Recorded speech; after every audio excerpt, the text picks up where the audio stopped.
मंगलाचरण करने के लिए हाथ जोड़ेंगे सभी। मोक्ष मार्गस्य नेतारं भेत्तारं कर्म भूभृतां ज्ञातारं विश्वतत्त्वानां वन्दे तत्गुणलब्धये। देवादिदेव 1008 श्री आदिनाथ भगवान की जय। आचार्य भगवान श्री उमा स्वामी महाराज की जय। 3 करोड़ महामुनिराजों की जय।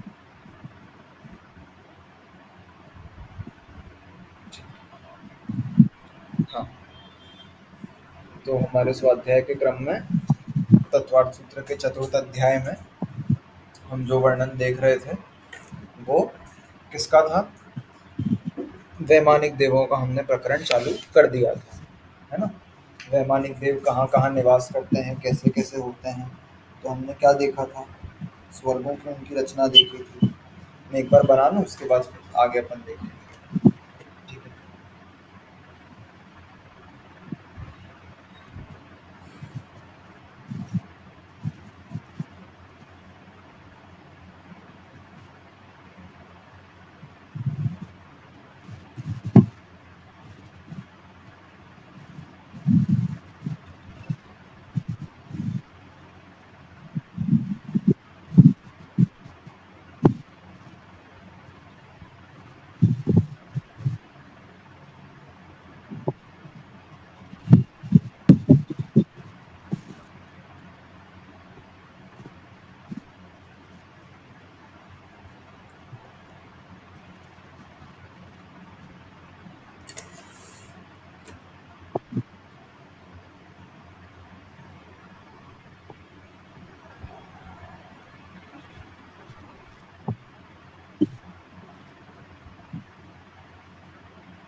अंतर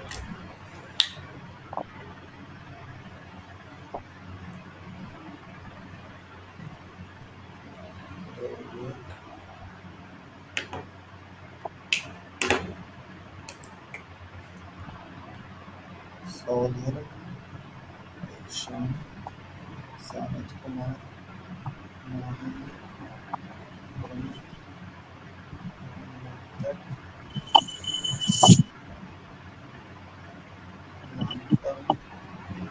स्वर्गों के नाम बोलो सब, जब तक एक एक बार, कनिका दीदी से शुरू करके। याद नहीं किए हैं, देख के बोल हाँ, सकती देख के हूँ बोल मैं। सकते हैं। हाँ रुको।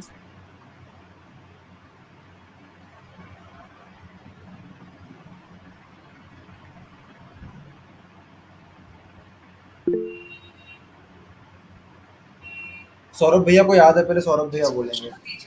मैं बोलूंगी पहले। ठीक है ठीक है ठीक है, आप बोल दो।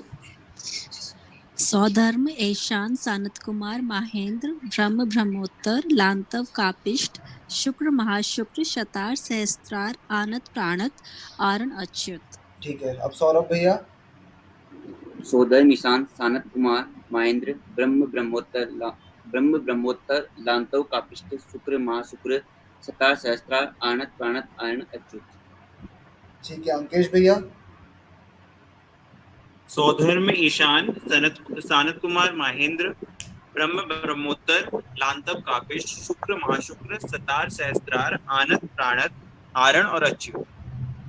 हितेन। सौधर्म ईशान सानत कुमार महेंद्र ब्रह्म ब्रह्मोत्तर लांतव कापिश शुक्र महाशुक्र शतार सहस्त्रार आनत प्राणत आरण अच्युत। ठीक है।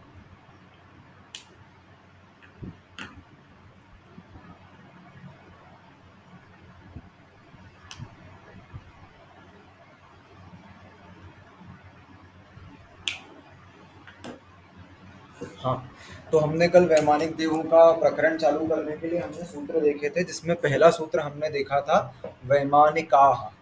वैमानिकाः क्या हुआ, हमने 3 निकायों के बारे में पूर्ण विवरण पढ़ लिया था। कौन कौन से 3 निकाय? भवनवासी, व्यंतर और ज्योतिषी। इन तीनों के बारे में विवरण पढ़ने के बाद जो हमने अगला एक निकाय बचा था, कौन सा निकाय था वो? वैमानिक देवों का। तो उसके लिए अगला सूत्र लिखा वैमानिकाः। इसका मतलब क्या हुआ, चौथे निकाय जो हैं उसका नाम है वैमानिक देव। चौथे निकाय के जो देव हैं उनका नाम है वैमानिक देव। वे जो वैमानिक देव हैं वो कैसे होते हैं? विमानों में निवास करते हैं। वैमानिक देव विमानों में निवास करते हैं और विशेष पुण्य के धारी होते हैं, और विशेष पुण्य के धारी होने के कारण उनके पास विभिन्न विभिन्न प्रकार की अच्छी अच्छी रिद्धियां होती हैं।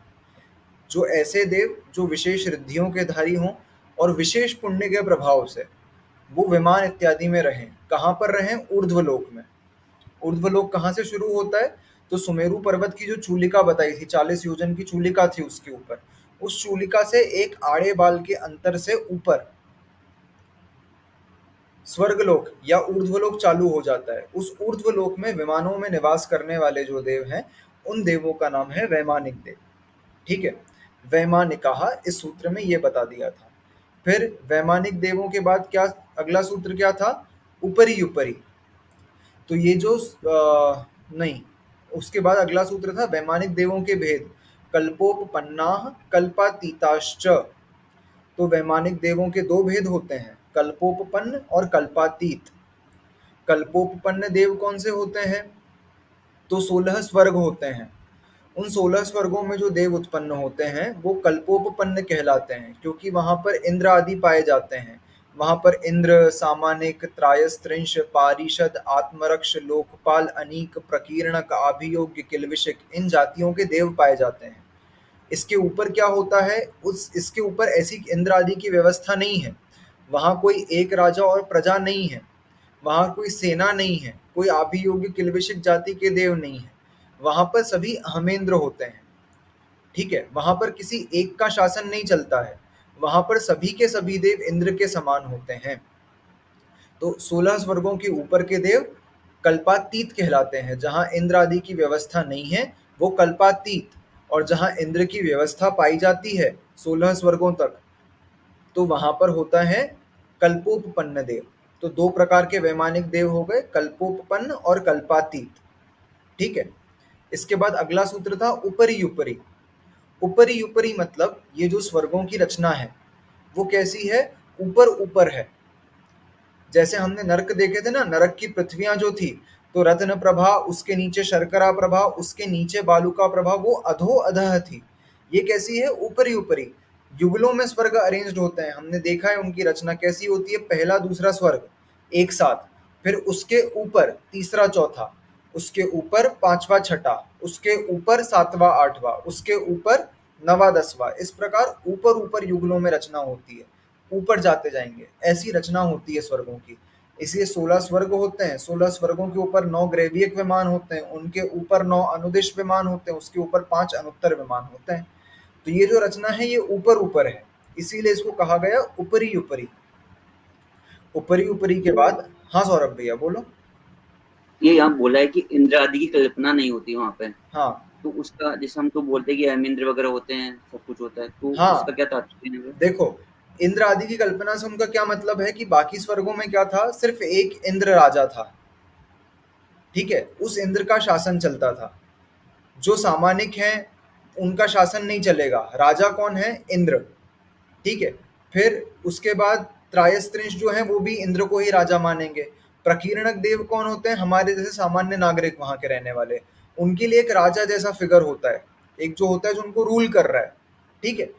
वो इंद्र कितना है, एक ही है, सौधर्म स्वर्ग में एक सौधर्म इंद्र ही है मात्र। इन स्वर्गों में क्या है, मतलब ग्रैवियक विमानों में क्या है, अहमेंद्र होते हैं। तो यहाँ पर सिर्फ एक अहमेंद्र नहीं है, वहां के रहने वाले जितने देव हैं ना, वो सारे के सारे अहमेंद्र हैं, ठीक है। हर देव अपने आप को अहमेंद्र मानेगा, है वो अहमेंद्र। अहमेंद्र मतलब मैं स्वयं इंद्र हूं, कोई अन्य मेरे ऊपर शासन नहीं कर रहा है, वहां हर कोई राजा के समान है, ऐसा समझना है, ठीक है। तो नीचे व्यवस्था कैसी थी कि एक राजा था और बाकी सब उसकी प्रजा थी, और अहमेंद्र जहाँ कल्पातीत देव होते हैं वहां पर एक राजा ना होकर के हर कोई वहां पर एक समान वाला है, वहां कोई ऊपर नीचे का भेद नहीं है, ठीक है, राजा प्रजा का भेद नहीं है, हर कोई राजा समान ही है। इसीलिए ऊपरी ऊपरी का मतलब था कि ये कल्प ऊपर ऊपर है। इसके बाद अगला सूत्र क्या बताया था, इसमें स्वर्गों के नाम आए थे। वो स्वर्गों के नाम कैसे हैं, सौधर्मेशान, सानत कुमार माहेंद्र, ब्रह्म ब्रह्मोत्तर, लांतव कापिष्ठ, शुक्र महाशुक्र, शतार सहस्त्रारेश वाणत प्राणतयोर आरणाच्युतयोर नवसु ग्रैवियकेषु विजय वैजयंत जयंता पराजितेषु सर्वार्थ सिद्धौ च। ये सूत्र हमने आखिरी देखा था कल। इसमें क्या दिया गया है, स्वर्गों के नाम दिए गए, जो हमने 16 स्वर्ग पढ़े हैं, 8 युगल से 16 स्वर्ग बनते हैं, इसमें एक एक स्वर्ग का नाम दिया गया आचार्य के द्वारा। क्या स्वर्गों के नाम दिए गए हैं, युगलों में ही नाम लिखे उन्होंने भी। सौधर्म ईशान, सानत कुमार माहेंद्र, ब्रह्म ब्रह्मोत्तर, लांतव कापिष्ठ, शुक्र महाशुक्र, शतार सहस्रार, आनत प्राणत, आरण और अच्युत, ये 16 स्वर्ग हैं। उसके बाद आगे क्या लिखा, आनत प्राणतयोर आरण अच्युत योर नवसु ग्रैवियकेषु, आरण अच्युत के बाद नव ग्रैवियक हैं, आरण अच्युत के बाद नव ग्रैवियक, नवसु ग्रैवियकेषु। अब ग्रैवियकेषु जो शब्द है ना, ये बहुवचन शब्द है, और ये क्योंकि बहुवचन है तो इसके साथ नव अनुदिश भी लेने हैं, नवसु ग्रैवियकेषु और नव अनुदिश एक साथ ग्रहण करने, ठीक है। ये ग्रैवियक में ही जो नव है वो अनु ग्रैवियक के लिए भी आ गया और अनुदिश के लिए भी आ गया। 9 ग्रैवियक, 9 अनुदिश, और फिर अनुत्तर विमानों के नाम दे दिए वहां पर। अनुत्तर विमानों के नाम क्या है, विजय, वैजयंत, जयंत, अपराजित और सर्वार्थ सिद्धि, ठीक है। ये हमने रचना देखी थी कल, ये देखो,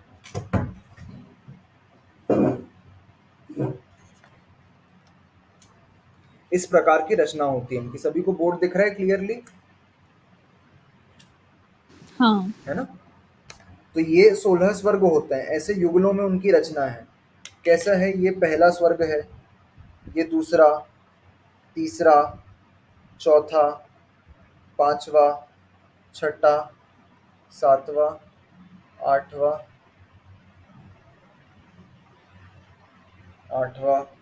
नवा, 10, 11, 12, 13, 14, 15, 16, इस प्रकार 16 स्वर्ग होते हैं। ये 16 स्वर्ग हैं, इनके नाम क्या दिए, सौधर्म ईशान, सानत कुमार माहेंद्र, ब्रह्म ब्रह्मोत्तर, लांतव कापिष्ट, शुक्र महाशुक्र, शतार सहस्त्रार, आनत प्राणत, आरण अच्युत। ये जो 16 स्वर्ग हैं इनको कल्पोपपन्न भी कहा जाता है। देखो कल्पोपपन्न, क्योंकि यहाँ तक ही इंद्र आदि की कल्पना पाई जाती है। इसके ऊपर क्या है, इसके ऊपर कल्पातीत विमान है। कल्पातीत कौन से होते हैं, ग्रैवियक। कितने हैं ये ग्रैवियक, 9 ग्रैवियक है, ठीक है। ये 9 ग्रेवियक कैसे अरेंज्ड है, तो 9 पटलों में ग्रेवियक है, ठीक है, एक एक लेयर में एक एक ग्रेवियक विमान है। एक लेयर में पहला, दूसरे में दूसरा, तीसरे में तीसरा, चौथे में चौथा, ऐसे करके 9 ग्रेवियक विमान है। फिर उसके ऊपर एक ही लेयर में 9 अनुदिश विमान है। कैसे हैं वो? तो ये अनुदिश विमान की रचना, एक बीच में, 4 दिशाओं में और 4 विदिशाओं में। ठीक है, इस प्रकार अनुदिश विमानों की रचना है। और अनुत्तर विमान 5 कैसे हैं? अनुत्तर विमान ऐसे हैं कि बीच में एक सर्वार्थ सिद्धि विमान है, उसके इधर विजय, वैजयंत, जयंत और अपराजित करके 5, इस प्रकार 5 अनुत्तर विमान बनते हैं। ठीक है, हम कल देख रहे थे कि ये स्वर्ग हैं, इन स्वर्गों में क्या होता है, 12 स्वर्ग तक अन्यमति भी जा सकते हैं। ठीक है, अन्य मत के जो लोग हैं वो कौन से स्वर्ग तक जा सकते हैं? 12वें स्वर्ग तक। फिर 13वें, 14वें, 15वें और 16वें स्वर्ग में जाने के लिए जिनमत का पालन करना आवश्यक है। 13वें, 14वें, 15वें और 16वें स्वर्ग में जाने के लिए जिनमति होना आवश्यक है। ठीक है, अब चाहे वो मिथ्या दृष्टि हो चाहे सम्यक दृष्टि हो, कुछ भी चलेगा, लेकिन उसका पालन कौन से धर्म का होना चाहिए? जैन धर्म का। ठीक है, ये नियम होता है। फिर इसके बाद यहाँ तक 16वें स्वर्ग तक वस्त्रधारी भी जा सकते हैं। कौन होते हैं वस्त्रधारी जो जा सकते हैं? तो श्रावक भी जा सकते हैं, और श्रावक के बाद ऐलक, छुल्लक, छुल्लिकाएं, आरिका माताएं, ये कहाँ तक जा सकती हैं? 16वें स्वर्ग तक। सीता के जीव ने, जब वो सीता की पर्याय में थी, तब पृथ्वीमती आरिका से दीक्षा ली थी, और पृथ्वीमती आरिका से दीक्षा लेकर के जो उन्होंने चर्या पालन करी, अंत में समाधि मरण करा, उसके फलस्वरूप कहाँ उत्पन्न हुए? उन्होंने स्त्री पर्याय का छेदन करा, और इस 16वें स्वर्ग में इंद्र है ना एक, तो प्रतीन्द्र के जीव के रूप में उनका जन्म हुआ है। उन्होंने स्त्री पर्याय का छेदन करके प्रतीन्द्र के रूप में उनका जन्म हुआ है इस 16वें स्वर्ग में, अच्युत स्वर्ग में। हाँ दीदी। भाई 16वें स्वर्ग तक जैसे स्त्रियां नहीं, वस्त्रधारी भी जा सकते हैं, हाँ। ऐसा है। तो नॉर्मल हम श्रावक अगर कोई दीक्षा नहीं लेगा तो वो भी जा सकता है। जा सकता है। अच्छा, ठीक है। किसने लिखा था? पहले सीता की दीक्षा हुई थी, उसके बाद राम की हुई। सीता का जीव मरण को प्राप्त कर गया था, ठीक है, और 16वें स्वर्ग में उत्पन्न हो गया था, तब राम मुनि बने थे। ठीक है,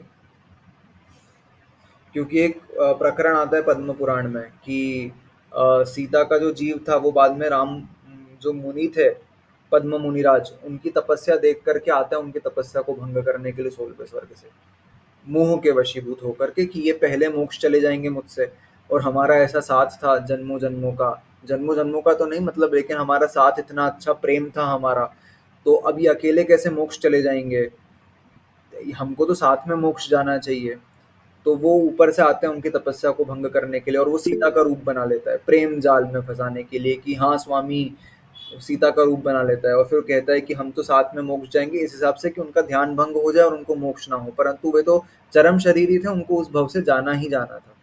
सो उन्होंने तपस्या करी और वो उस भव से मोक्ष गए। ये जो कहते हैं कि 7 जन्मों का साथ रहना चाहिए, तो ये क्या चीज है? 7 जन्मों का साथ होता ही होगा एक्चुअली, क्योंकि कोई बिना पर्याय के, बिना कारण के अपने को इस पर्याय में मिले ऐसा संभव नहीं है। जैसे मतलब हम अगर हमारे इस जीवन काल में किसी ना किसी से मिले हैं, मतलब ऐसा नहीं कि मिले हैं एज इन हमारा बहुत अच्छा व्यवहार है, तो जरूरी मतलब ये पूर्व भव के संबंधों के कारण ही ऐसा होता है कि हम इस भव में भी मिल पाते हैं। जैसे मेरा पढ़ाने का भी भाव आया तो पूर्व भव में आप लोगों ने मुझ पर कुछ इस प्रकार का उपकार किया होगा, ठीक है, जिसको चुकाने के लिए इस प्रकार की चीजें होती है कि हमको पढ़ाने का निमित्त मिला, ऐसे कर करके। ठीक है, कोई हमारे पास आया है, हमसे मदद मांग रहा है या मदद ले रहा है या सिर्फ हमारे साथ रह रहा है, तो कोई ऐसे बिना कारण के नहीं हो सकता है, क्योंकि पूर्व भव में कुछ ना कुछ, हाँ बिल्कुल सही बात है, उसी का उपकार अभी यहाँ पर चुकाया जा रहा है। ठीक है, लक्ष्मण भी मुनि बना था क्या उस टाइम पे? नहीं, लक्ष्मण मुनि नहीं बने थे। लक्ष्मण गृहस्थ अवस्था में ही थे, और उनकी वहां पर मृत्यु हो गई थी गृहस्थ अवस्था में ही, और फिर वहां से वो तीसरे नरक में उत्पन्न हुए हैं। Kindly subscribe incredible genius for more updates. बिल्कुल सही। वहां पर तो अभी बहुत अच्छे से ये सब्सक्राइब तो कर रखा है, वो पढ़ता नहीं बस में। हाँ, सब्सक्राइब तो कर रखा है, पढ़ना नहीं हो पाता। ठीक है, तो तो इस प्रकार का अपना ये था कल्पोपपन्न देवों के बारे में वर्णन। यहाँ पर हमने इंद्र के बारे में वर्णन देखा था, तो इंद्र का वर्णन कैसा आया था कि इंद्र के लिए अलग अलग आचार्यों की अलग अलग मान्यता है। अपन सिर्फ तत्वार्थ सूत्र के ग्रंथराज की चर्चा करें तो इसमें पूज्यपाद आचार्य ने कैसे माने सर्वार्थ सिद्धि टीका में कि इन्होंने ये 4 स्वर्ग जो हैं ये पहला, दूसरा, तीसरा और चौथा, और 13वां, 14वां, 15वां और 16वां, इन 4 में तो ये नीचे के 4 और ऊपर के 4 में सभी आचार्यों ने इंद्र माने हैं। ठीक है, अपन सर्वार्थ सिद्धि की बात करें तो उनने सभी दक्षिण के जो ये हैं, सभी दक्षिण वाले स्वर्ग, तो सभी में इंद्र माना है। 12 इंद्र होते हैं ना वैमानिकों में, तो 12 इंद्र कैसे हो गए? नीचे के 4, ऊपर के 4, 8, और बाकी जो 4 युगल बचे उनमें से दक्षिण वाले युगल में इंद्र माना। किसी ने सिर्फ उत्तर वाले युगल में इंद्र माना, किसी ने ऑल्टरनेट माना, एक दक्षिण एक उत्तर, फिर एक दक्षिण फिर एक उत्तर, और किसी ने कैसा माना? एक उत्तर एक दक्षिण एक उत्तर एक दक्षिण। इस प्रकार के 4 प्रमाण मिलते हैं, लेकिन 12 सभी ने माने हैं, नीचे के 4 और ऊपर के 4 में सभी ने माना है। ये जो बीच के 4 युगल हैं इनमें 4 प्रकार के प्रमाण हमको देखने को मिलते हैं। फिलहाल हम इसको यहीं पर मानेंगे क्योंकि पूज्यपाद आचार्य ने ऐसा लिखा है। हमको तो चारों ही स्वीकार हैं, ठीक है, चारों ही बराबरी से स्वीकार है, कुछ भी हम ज्यादा फर्क नहीं पड़ रहा है। 12 इंद्र जैसे थे वैसे के वैसे हैं। और ये जो दक्षिण की तरफ वाले इंद्र हैं, ये सारे के सारे दक्षिण इंद्र जो होते हैं वो एक भवावतारी होते हैं, ये हमने कल देखा था।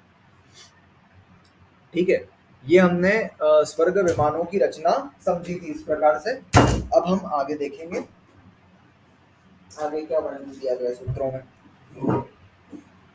अब इनके सुख इत्यादि के बारे में जो वर्णन है वो हमको पढ़ने को मिलेगा कि यहाँ पर ऊपर ऊपर जा रहे हैं तो कैसे कैसे सुख आदि की वृद्धि होती जा रही है।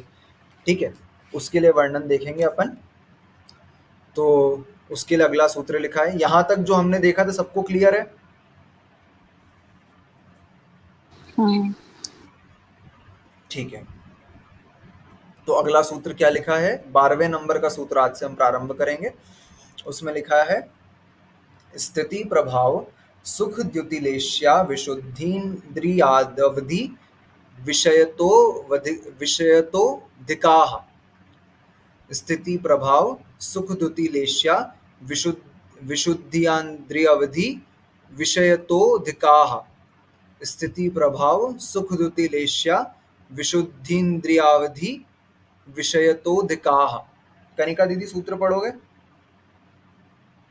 हाँ। स्थिति प्रभाव सुख द्युतिलेश्या विशुद्धि इंद्रियावधि विषयतोऽधिकाः। ठीक है, स्थिति क्या किस किस के बारे में वर्णन आया? यहाँ पर हम सूत्र का विच्छेद करेंगे। स्थिति प्रभाव सुख द्युति, द्युति मतलब कांति, ठीक है, द्युति लेश्या विशुद्धि इंद्री और अवधि और विषय, ठीक है, विषयतोऽधिकाः, इन सब की अधिकता होती जा रही है। किस किस की? स्थिति प्रभाव सुख द्युति या कांति, लेश्या, लेश्या विशुद्धि, एक साथ लेना है इसको, लेश्या विशुद्धि, इंद्रिय, अवधि और विषय, ठीक है, इन सब की अधिकता होती जा रही है। कैसे? तो अपन समझते हैं, अब एक एक को करके समझते हैं। स्थिति किसको कहते हैं? स्थिति का मतलब होता है आयु, ठीक है। तो अब कैसे ग्रहण करना है? जैसे जैसे हम ऊपर जाते जाएंगे स्वर्गों में, पहले दूसरे फिर तीसरे चौथे फिर पांचवें छठे सातवें आठवें, तो जैसे जैसे हम स्वर्गों में ऊपर जाएंगे वैसे वैसे जो है आयु, स्थिति मतलब आयु, तो जो इनकी आयु बांधी हुई है देवों ने, तो उनकी आयु जो है वो बढ़ती जाती है। ठीक है, स्वर्गों में आयु कैसी होती है? तो पहले दूसरे स्वर्ग में 1 सागर की आयु होती है, फिर तीसरे चौथे स्वर्ग में 7 सागर की आयु, फिर 10 सागर की आयु, ठीक है, इस प्रकार से बढ़ती जा रही है। पहले युगल में 1 सागर, फिर दूसरे में 7, फिर तीसरे में 10, इस प्रकार से आयु। हाँ बोलो। मिनिमम 10,000 साल की होती है क्या देवों की? मिनिमम 10,000 वर्ष की आयु है, कम से कम 10,000, ठीक है। तो ये 1 सागर बोल रहे हो ना, तो अच्छा वो दूसरे वाले निकायों की होती है? नहीं नहीं, इनकी भी 10,000 मिनिमम है, यहाँ मैक्सिमम की बात हो रही है, उत्कृष्ट आयु की बात हो रही है, वो जघन्य आयु है। समझ में आया? हाँ, जघन्य से आयु कितनी रहेगी? 10,000 वर्ष की रहेगी। और उत्कृष्ट आयु की बात कर रहे हैं अपन, तो उत्कृष्ट आयु पहले युगल में 1 सागर की, दूसरे युगल में 7 सागर की, फिर 10 सागर की, फिर 14 सागर, 15 सागर, 16 सागर, 18 सागर, ऐसे करके 16वां स्वर्ग जो आएगा, उस 16वें स्वर्ग में उत्कृष्ट आयु 22 सागर की पाई जाती है। ठीक है। और हर युगल में देखो तो मिनिमम आयु जो जघन्य आयु जिसको कहते हैं, तो जघन्य से कितनी होगी, तो पहले स्वर्ग में 10,000 वर्ष की पहले युगल में, फिर दूसरे युगल में जब जाएंगे तब कैसी होगी, तो यहाँ 1 सागर की मैक्सिमम थी ना, तो यहाँ अगले युगल में मिनिमम 1 सागर 1 समय। ठीक है, 1 सागर में 1 समय ज्यादा की ही मिलेगी मिनिमम। ठीक है। अब देवियों की आयु जो रहती है वो इनसे बहुत कम रहती है। देवों की आयु जो होती है वो सागरों में होती है, और देवियों की जो आयु होती है वो पल्यों में होती है। पल्य हमने पढ़ा है ना, अलग अलग प्रकार के पल्य होते हैं, व्यवहार पल्य, उद्धार पल्य, अद्धा पल्य, 3 प्रकार के पल्य देखे थे हमने। तो देवियों की जो आयु होती है पल्यों में होती है। ठीक है, अद्धा पल्य, इन सब में देवियों की आयु होती है। तो देवियों की आयु बहुत जल्दी पूर्ण हो जाती है। पहले स्वर्ग में मिनिमम 5 पल्ले की ही आयु देवियों को प्राप्त होगी। ठीक है, ऐसे करते करते ऊपर जाकर 16वें स्वर्ग में देवियों की जो मैक्सिमम आयु होती है वो 55 पल्ले की ही होती है बस। ठीक है, मात्र 55 पल्ले की आयु। और सोचो मैक्सिमम आयु तो 55 पल्ले की है, और देवों की आयु कितनी है, वहां पर जाकर के 22 सागर की उत्कृष्ट आयु प्राप्त हो रही है उनको। तो एक देव और उसके साथ देवी 55 पल्ले की आयु की, तो ऐसे असंख्यात पल्लियों का एक सागर बनता है। ठीक है, तो ऐसे एक देव को बहुत सारी देवियों का भोग होता रहता है। जैसे शची इंद्राणी की आयु 5 पल्ले की है, सौधर्मेंद्र की आयु 2 सागर की है।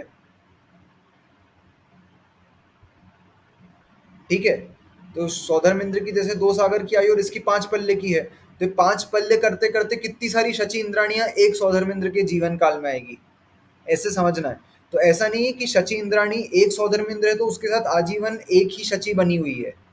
ठीक है, वो सौधर्मेंद्र के साथ कैसा होता है कि वो तो सौधर्मेंद्र है, उसके साथ शची है 5 पल्ले की आयु वाली, वो 5 पल्ले की आयु पूर्ण करके चली गई और नई शची आ गई। ठीक है, अब क्या हो रहा है कि वो वाली शची तो मनुष्य लोक में आकर के और फिर क्या करेगी, मुनि बन जाएगी वहां पर आकर, क्योंकि उस शची इंद्राणी तो एक भवावतारी होती है, तो वहां आकर के मुनि बन गई और केवल ज्ञान प्राप्त हो गया उसको। और यहाँ सौधर्मेंद्र की दूसरी शची चल रही है, और सौधर्मेंद्र आकर के अपनी पुरानी शची का केवल ज्ञान कल्याणक और मोक्ष कल्याणक मनाने आ रहे हैं। ऐसी अवस्था होती है। ठीक है, तो ऐसे करके वो अपनी असंख्यात शची इंद्राणियों का केवल ज्ञान और मोक्ष कल्याणक मनाने आता है, क्योंकि ऐसी करके 40 नील करीब करीब पत्नियां सौधर्मेंद्र को शचियां प्राप्त हो जाती हैं। असंख्यात समझना, इस प्रकार से इतनी बड़ी संख्या में शची बदलती है एक सौधर्मेंद्र के जीवन काल में। तो जब उनका मरण होता होगा तो उसको पता तो लग जाता होगा ये दूसरी वाली आई है। हाँ हाँ हाँ, ठीक है, वो पता चल जाता है उनको। हाँ हाँ हितेन, पहले कुछ डाउट पूछ रहे थे। तो पल्ले तो वो बताया था ना कि वो जो बाल भरते रहते हैं उसको हाँ हाँ हाँ, वैसे वही उसी को पल्ले कहते हैं कि उत्कृष्ट भोग भूमि में जन्मे 7 दिन में के भेड़ के बच्चे के बाल भरने हैं, और फिर हर 100 वर्ष में एक निकालना है, तो एक व्यवहार पल्य, ऐसे असंख्यात व्यवहार पल्यों का एक उद्धार पल्य, और ऐसे असंख्यात उद्धार पल्यों का एक अद्धा पल्य, और ऐसे 10 कोड़ा कोड़ी अद्धा पल्यों का एक सागर बनता है। ऐसा वही वाली चीज सही रिलेट करिए। शची इंद्राणी बनने के सपने देखने चाहिए, स्त्री पर्याय में जाने के सपने नहीं देखने चाहिए। ठीक है, यहाँ से मिथ्यात्व के साथ जिसका मरण होगा वही शची इंद्राणी बनेगा। शची इंद्राणी का जन्म, ध्यान रखना, सम्यक दृष्टि जीव वैमानिक देवों में उत्पन्न होता है, और वैमानिक देवों में भी उत्पन्न होने के बाद कभी देवी की पर्याय में उत्पन्न नहीं होता, सदैव देव पर्याय में ही उत्पन्न होता है। तो इसका मतलब क्या हुआ कि एक भवावतारी शची इंद्राणी का जो जन्म है, भले वो एक भवावतारी है, लेकिन उसका जन्म भी मिथ्यात्व के साथ ही होता है। इस बात को ध्यान रखना। ठीक है, वो क्या होता है। हाँ, फिर वो एक भवतारी कैसे जब मिथ्यात्व के हाँ, साथ हो रही थी। उसका जन्म मिथ्यात्व के साथ हुआ, वो वहां पर आकर के अंतर्मुहूर्त में सम्यक दर्शन को प्राप्त कर लेती है। ठीक है, लेकिन जन्म से मिथ्यात्व के साथ होता है। लेकिन ऐसी है कि हमारी कोई भरोसा नहीं, क्योंकि हमारी विशुद्धि इस प्रकार की नहीं है कि हम अगर शची इंद्राणी बनने का निदान बांध लें तो ये बात तो रहेगी कि एक भव में मोक्ष हो जाएगा। लेकिन यहाँ से एक बार मिथ्यात्व के साथ मरण हुआ तो भले वो चीज़ हमने जो इच्छा कर रहे थे वो पूरी हो ना हो इसकी कोई गारंटी नहीं है, ठीक है। और मिथ्यात्व के साथ मरण किया तो कहाँ जाए फिर इसका पता नहीं, ठीक है। इसलिए रिस्क, हाँ बिल्कुल रिस्क है उस चीज में, ठीक है। अब वो शची इंद्राणी एक भवावतारी कैसे बनती है, तो एक चीज है कि जो तीर्थंकर को स्पर्श कर लेता है ना, जो तीर्थंकर के शरीर को स्पर्श कर लेता है, प्रतिमा को नहीं, साक्षात तीर्थंकर को, उसका नियम से एक भव में, दो भव में अथवा तीन भव में, अधिक से अधिक तीन भव ही लगेंगे। जिसने तीर्थंकर को स्पर्श कर लिया उसको अधिक से अधिक तीन भव में वो जीव मोक्ष जाएगा, ये पक्का होता है, ठीक है। और क्योंकि वो बालक तीर्थंकर को सबसे पहले कौन गोदी में लेता है, इसका पुण्य किसको प्राप्त है, शची इंद्राणी को। सौधर्मेंद्र को भी नहीं है, माता को भी नहीं है, शची को प्राप्त है। इसीलिए वो शची इंद्राणी उस तीर्थंकर बालक के स्पर्श मात्र से इतनी विशुद्धि बनती है, इतनी विशुद्धि बनती है कि वो तत्क्षण अपने स्त्री पर्याय का छेदन कर लेती है और उसके फलस्वरूप वो एक भवावतारी हो जाती है, ठीक है। ऐसा होता है। हाँ भैया। एक question out of the context है हाँ कि जैसे मंदिर हमारा बना जैसे शांतिनाथ भगवान का, हाँ ठीक है, वो लेकिन हम पंचकल्याण बनाते हैं आदिनाथ भगवान का, वो हाँ। अयोध्या नगर जगह है, तो ये क्यों, मतलब पंचकल्याण भी तुम नहीं का मानना सॉरी है? एक मिनट रुक जाना अंकेश भैया, प्लीज मत करो। हाँ वही, हाँ अब बोलो सौरभ भैया।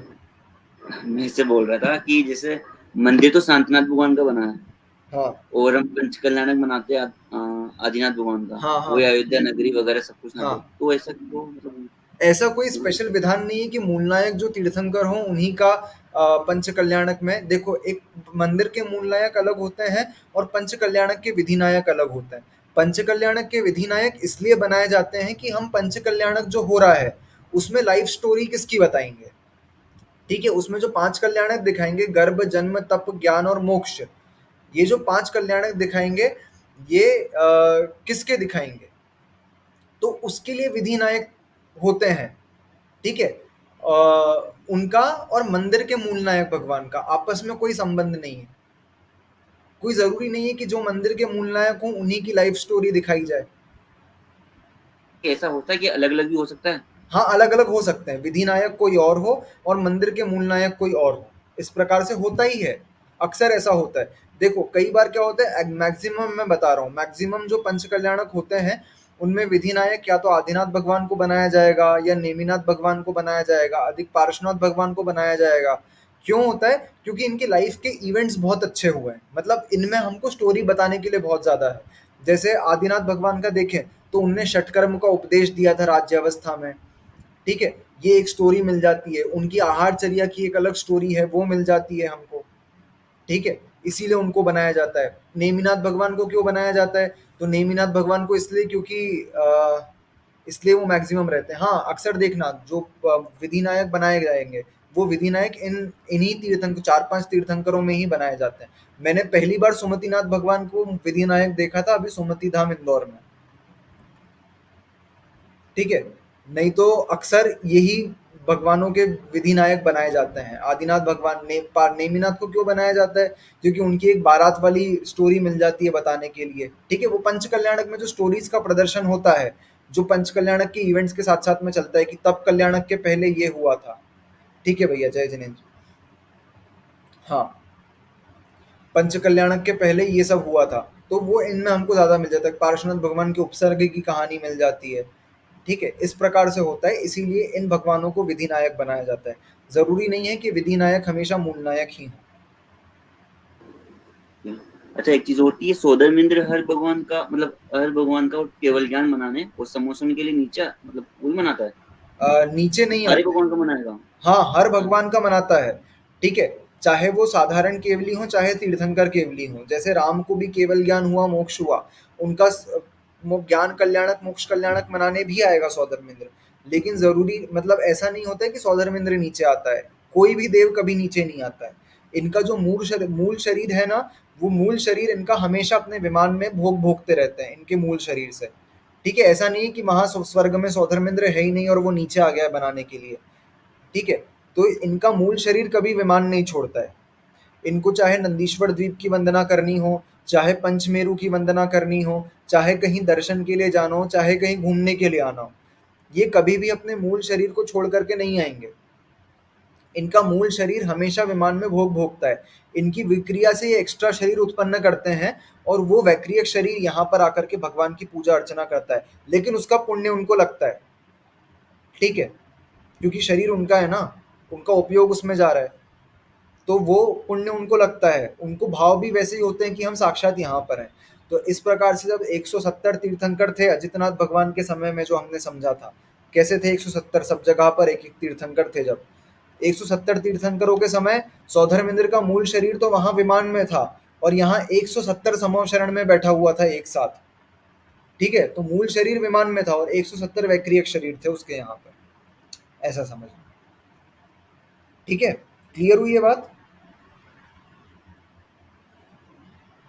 सौरभ भैया? हो गई। ठीक है, हो गई। तो हम सूत्र देख रहे थे कि इनकी आयु कैसी होती है। तो हमने देवियों की आयु का वर्णन देखा था। देवियों की आयु यहाँ 5 पल्ले से शुरू होकर के 55 पल्ले तक जाती है।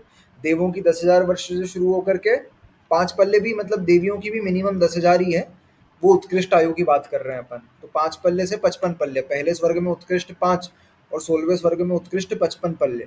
और देवों में कैसा है कि यहाँ पर पहले स्वर्ग में उत्कृष्ट 2, पहले युगल में 2 सागर उत्कृष्ट, और ऊपर जाकर के 22 सागर की उत्कृष्ट आयु इन सभी को प्राप्त होती है।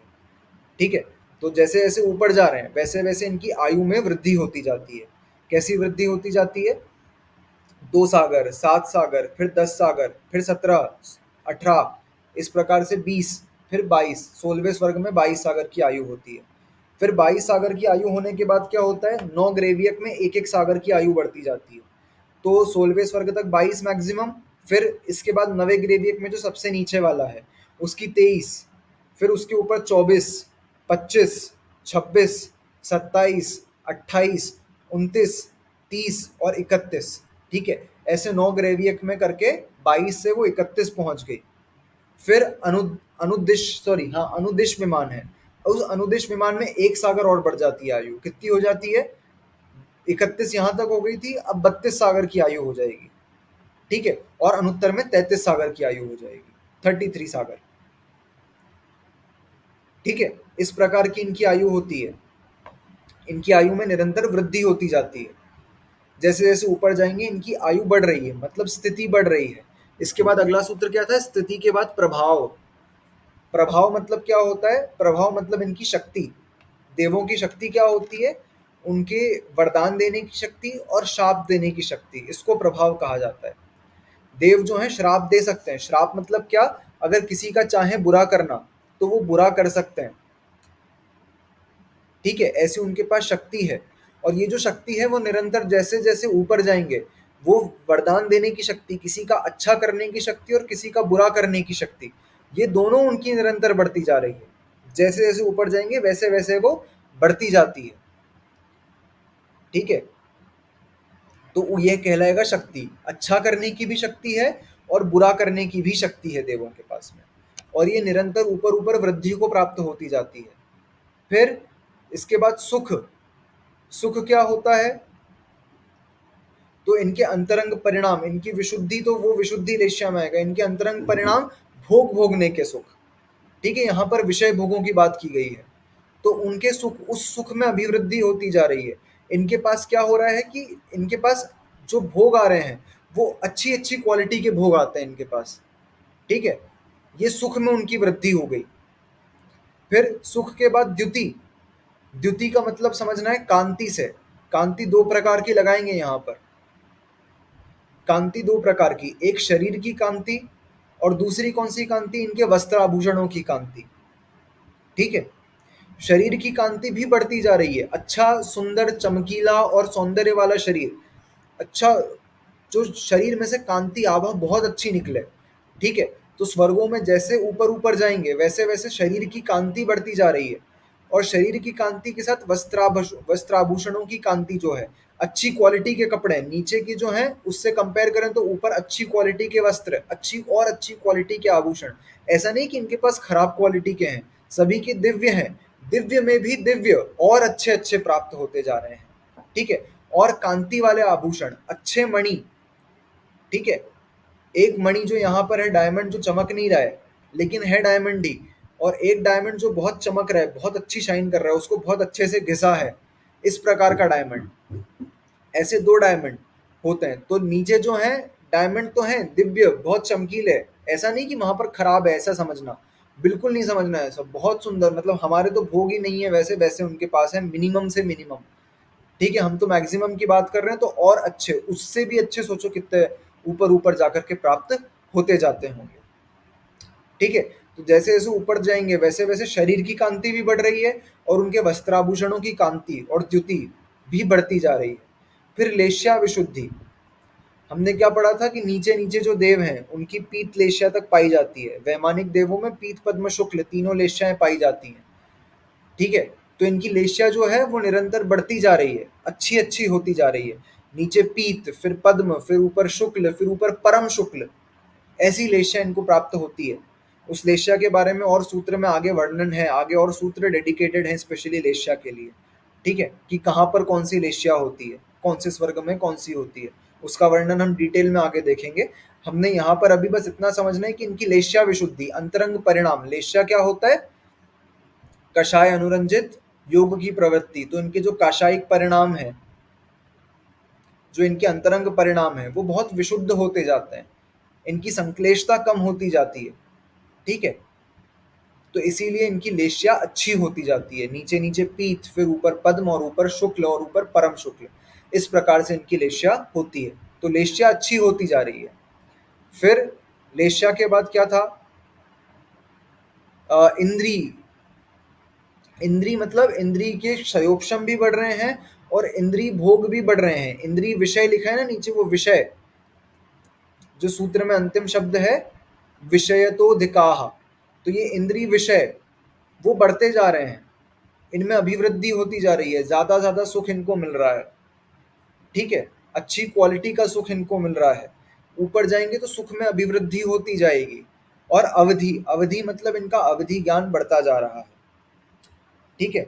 अवधि ज्ञान कैसे बढ़ रहा है, तो जैसे जो पहला युगल के देव हैं वो पहली पृथ्वी तक जानते हैं, फिर दूसरे युगल के दूसरी पृथ्वी तक, तीसरे चौथे युगल के तीसरी पृथ्वी तक, इस प्रकार के जो सर्वार्थ सिद्धि के देव हैं ऊपर तक जाते जाते वो कहाँ तक जानते हैं, तो वो पूरे 3 लोक का जानते हैं, ठीक है। जो पहली युगल के देव हैं वो सिर्फ पहली पृथ्वी जो रत्न प्रभा पृथ्वी है वहां पर क्या हो रहा है उतना ही जान पाएंगे। उनका अवधि ज्ञान की जो सीमा है वो अवधि ज्ञान की सीमा पहले पृथ्वी तक ही है, उसके नीचे का नहीं जान सकते। दूसरे युगल वाले उससे नीचे का जान सकते हैं, तीसरे युगल वाले उससे भी नीचे का, ऐसे करते करते सर्वार्थ सिद्धि के जो देव हैं उनको सर्वावधि ज्ञान होता है। सर्वावधि क्या होता है, जो लोक के समस्त रूपी पदार्थों का एक साथ ज्ञान कर पाते हैं, तो उनको पूरे लोक का ज्ञान है। अवधि ज्ञान उनको कहाँ तक का है, पूरे लोक का अवधि ज्ञान है उनको, सर्वार्थ सिद्धि के देवों को। तो उनका अवधि ज्ञान वहां तक बढ़ता गया, पहले कम था, फिर जैसे जैसे ऊपर गए वैसे वैसे बढ़ता गया, और सर्वार्थ सिद्धि तक 3 लोक के समस्त रूपी पदार्थों का जो अवधि ज्ञान होता है वो कर पा रहे हैं। इस प्रकार से उनका अवधि ज्ञान भी बढ़ता जा रहा है। तो हमने सूत्र में क्या देखा, क्या क्या बढ़ता जा रहा है, स्थिति मतलब उनकी आयु बढ़ती जा रही है, प्रभाव मतलब उनकी शक्ति, 2 प्रकार की शक्ति है, वरदान देने की शक्ति भी बढ़ती जा रही है और श्राप देने की शक्ति भी बढ़ती जा रही है, ठीक है। फिर सुख, सुख मतलब क्या हो रहा है, उनके जो विषय भोग की सामग्री है वो सामग्री बढ़ती जा रही है। द्युति मतलब उनके शरीर की कांति और उनके वस्त्राभूषणों की कांति वो बढ़ती जा रही है। लेश्या विशुद्धि, अंतरंग परिणाम वो विशुद्ध विशुद्ध होते जा रहे हैं, अच्छे अच्छे होते जा रहे हैं, संक्लेशता कम है उनकी, ठीक है, ये विशुद्धि। और फिर इंद्रिय विषय भोग बढ़ते जा रहे हैं और साथ में अवधि ज्ञान भी बढ़ता जा रहा है, इस प्रकार से समझना है, ठीक है। ये होता है। अब जो देव होते हैं उन देवों के बारे में और डिटेल हम देख लेते हैं एक बार, और थोड़ी सी डिटेल है कि जो देव हैं इनमें और क्या क्या बढ़ रहा है। तो इनमें जो है देखो, देवों को जो आहार होती है, आहार 5 प्रकार के आहार बताए गए हैं। नौकर्म आहार, और फिर कवलाहार, तेजाहार, लेपाहार और मानसिक आहार। 5 प्रकार के आहार होते हैं सभी जीवों में, सभी जीवों को मिला करके। ठीक है, नौकर्माहार, कवलाहार, तेजाहार, लेपाहार और मानसिक आहार। तो इनमें देवों को जो होता है वो मानसिक आहार होता है, मानसिक आहार। ठीक है, समझते ही हैं आहार थोड़ी सी डिटेल में कि क्या होते हैं ये। नौकर्म आहार क्या होता है, ये संसार में तीनों लोकों में क्या होता है, पुद्गल वर्गणाएं हैं। कैसी पुद्गल वर्गणाएं, उनका नाम क्या है, आहार वर्गणाएं। वो आहार वर्गणाएं ठसाठस भरी हुई हैं, सब जगह पर पुद्गल वर्गणाएं वो भरी हुई हैं। अब हमारा जैसे केवली भगवान होते हैं, वो केवली भगवान क्या करते हैं, हमारे जो आहार हो रहा है उसको कवला आहार कहते हैं। कवला आहार मतलब जो ग्रास का आहार हम लोग कर रहे हैं। ठीक है, ग्रास का आहार जो हम कोर बना करके खाते हैं ना, उसको कवला आहार कहते हैं। मनुष्य और तिर्यंचों के जो आहार होता है उसको कवला आहार कहते हैं। ठीक है, तीर्थंकर भगवान जो है वो कवलाहार नहीं करते, उनके कवलाहार नहीं हो रहा। अब उनका शरीर किस प्रकार से चलेगा अगर कवलाहार नहीं कर रहे हैं तो उनको नौकर्माहार होता है। तो वो जो आहार वर्गणाएं है ना, उनका शरीर, वो आहार वर्गणाएं एकदम विशुद्ध और शुभ आहार वर्गणाएं होती हैं। वो परमाणु बहुत पवित्र होते हैं, बहुत शुद्ध होते हैं। ठीक है, तो उनका शरीर, वो आसपास से वो आहार वर्गणाएं ग्रहण करके उनका शरीर चल रहा है। जैसे अब कोई एक जीव था, वो जीव मनुष्य पर्याय में आया और 8 वर्ष का होने पर उसने दीक्षा ली और तुरंत के तुरंत उसको केवल ज्ञान हो गया। ठीक है, 8 वर्ष का ही था वो और उसको केवल ज्ञान हो गया। अब उसकी आयु कितनी है, 1 कोटि पूर्व की उसकी आयु है। तो अब 8 वर्ष में उसको केवल ज्ञान हो गया है और 1 कोटि पूर्व की उसकी आयु है। तो उसका शरीर कैसे चलेगा, उसका शरीर कैसे चलेगा इतने लंबे अंतराल।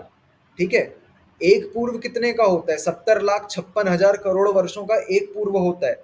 ऐसे 1 करोड़ पूर्व उसको जीना है। तो इतने बिना कवलाहार के शरीर की स्थिति कैसे बनी रहेगी। तो नौकर्म आहार होता है, इन आहार वर्गणों को ग्रहण करके केवली भगवान का शरीर चलता है। ठीक है, तो केवली भगवान के कौन सा आहार हो गया, नौकर्म आहार। ठीक है, श्वेतांबरों ने क्या माना है, केवली भगवान को कवलाहार होता है, ऐसा माना है उन्होंने। ठीक है, दिगंबर मान्यता में ये स्वीकार्य नहीं है, केवली भगवान कवलाहारी नहीं होते, उनको नौकर्म आहार होता है। ठीक है, इसके अलग पॉइंट है कि कैसे निषेध करा है, वो अब विषय नहीं है हमारा फिलहाल। हमको तो आहार समझना है, उसमें भी मानसिक आहार हमारा प्रायोरिटी है। हाँ बोलो भैया। जैसे महावीर भगवान को चंदनपाला ने आहार दिया था, हाँ तो वो तो फिर हाँ, तो वो कब दिया था, जब वो मुनि अवस्था में थे। केवल ज्ञान से पहले। हाँ। केवल ज्ञान, अपन किसकी बात करें, केवली अच्छा, भगवान की, है ना। ओके। तो केवल ज्ञान के बाद आहार नहीं होगा, जब वो मुनि अवस्था में है तब तो होता है। जैसे आदिनाथ भगवान को इक्षुरस का दिया, सभी तीर्थंकरों ने खीर का पारणा किया था, तो खीर वगैरह का पारणा किया वो केवल ज्ञान से पहले किया। केवल ज्ञान के बाद वो कभी आहार को नहीं उठेंगे। ठीक है, ऐसा समझना। तो ये हो गया नौकर्माहार। कवलाहार समझ गए, जो कोर का ग्रास बना करके आहार करते हैं उसको कवलाहार कहते हैं। फिर कवलाहार के बाद तेजाहार। तेजाहार किसको कहते हैं, तो जैसे इन मुर्गी या किसी भी पक्षी इत्यादि ने अंडा दिया, तो वो अंडा को क्या करते हैं, उसके ऊपर बैठ के उस अंडे को सेते हैं, तो वो होता है तेजाहार। ठीक है, तेज मतलब उष्णता, उस उष्णता का उसको, उसकी जरूरत है उसका शरीर के निर्माण के लिए, तो वो तेजाहार। लेपाहार कौन करता है, तो एक इंद्रिय जीव लेपाहार करते हैं। जैसे हमने पौधों में पानी डाल दिया तो उसने मिट्टी से उसको एब्जॉर्ब कर लिया, उसकी रूट्स ने। ठीक है, वो लेपाहार, लेप करने पर आहार हो गया उसका, मतलब उसके आसपास उसको वो न्यूट्रिएंट्स मिले तो उसने अपनी स्किन से उसको एब्जॉर्ब कर लिया। समझ में आया, अपनी स्किन से उसको एब्जॉर्ब कर लिया, तो उसकी जो पेड़ की खाल है उससे एब्जॉर्ब कर लिया, रूट्स की जो आसपास की लेयर है उससे एब्जॉर्ब कर लिया, इसलिए उसको लेपाहार कहते हैं। और एक 5वें प्रकार का आहार होता है मानसिक आहार। वो किसको होता है, देवगति के जीवों को। तो उनके कैसा होता है कि यहाँ पर कंठ में अमृत की थैली जैसी होती है। तो जब उनको भूख का विकल्प भी आएगा तो उनको किसी से कहना नहीं पड़ेगा कि हमको भूख लग रही है या कुछ खाने का प्रबंध करना पड़ेगा। तो उनको जैसे ही भूख का हल्का सा भी विकल्प आया तो उस विकल्प के कारण क्या होगा, उनके तुरंत उस थैली में से एक अमृत की बूंद नीचे झर जाएगी और उनको वो जो भूख का विकल्प था वो तुरंत के तुरंत समाप्त हो जाएगा। ऐसा ऐसा प्रकार का उनका आहार होता है। इसको मानसिक आहार कहते हैं कि मन में विकल्प आया और आहार हो गया, उनको कहना भी नहीं पड़ा। ठीक है, इस प्रकार का मानसिक आहार होता है। तो ये कब होता है देवों को, तो इसके लिए सूत्र में आचार्यों ने लिखा है, सूत्र में नहीं आया तत्वार्थ सूत्र में, लेकिन आचार्यों ने क्या लिखा है कि एक सागर की आयु वाले देव को प्रत्येक 1000 वर्ष में आहार का विकल्प होता है। एक सागर आयु आयु वाले को हर 1000 वर्षों में होगा, तो 2 सागर वाले को 2000 वर्ष में, 3 सागर वाले को 3000 वर्ष में, ऐसे करते करते 33 सागर जो सर्वार्थ सिद्धि की आयु है वहां 33,000 वर्षों में आहार होता है। कौन सा आहार होता है? मानसिक आहार होता है। इस प्रकार से समझना, ठीक है, ऐसा उनका आहार होता है। तो यहाँ पर आहार की अवधि भी अधिक अधिक होती जा रही है देवियों को, तो देवियों को उनकी आयु के हिसाब से आहार होता है।